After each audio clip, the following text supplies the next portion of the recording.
જિલ્લા પુરવઠા વિભાગ દ્વારા અમીરગઢ તાલુકામાંથી કુલ 94,611 નો ગેરકાયદેસર જથ્થો સીઝ કરાયો। બનાસકાંઠા જિલ્લા કલેક્ટર વરુણકુમાર બનરવાલની સૂચના મુજબ તથા જિલ્લા પુરવઠા અધિકારીના માર્ગદર્શન હેઠળ મુખ્ય પુરવઠા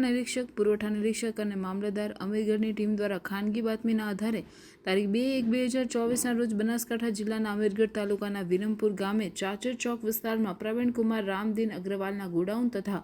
કરિયાણાની દુકાનમાં ઘઉં, ચોખા, ખાંડનો જથ્થો સીઝ કરવામાં આવ્યો હતો, જે જથ્થો પ્રાથમિક રીતે જાહેર વિતરણ વ્યવસ્થાનો ગરીબોને ફળવાયેલ હોવાનો માલુમ પડતા ઘઉં 1 કટ્ટા 38.750 કિગ્રા જેની કિંમત 1316.25, ચોખા 69 કટ્ટા 3354.98 કિગ્રા જેની કિંમત 90,919.95, ખાંડ 1 કટ્ટા 50 ગ્રામ જેની કિંમત 2,375નો જથ્થો સીઝ કરવામાં આવેલ છે। આમ તારીખ 2/1/2024ના રોજ અમીરગઢ તાલુકામાં આવેલ દુકાનોની આકસ્મિક તપાસણી કરતા કુલ 94,611 નો ગેરકાયદેસરનો જથ્થો સીઝ કરવામાં આવેલ છે એવું જિલ્લા પુરવઠા અધિકારીએ જણાવ્યું છે।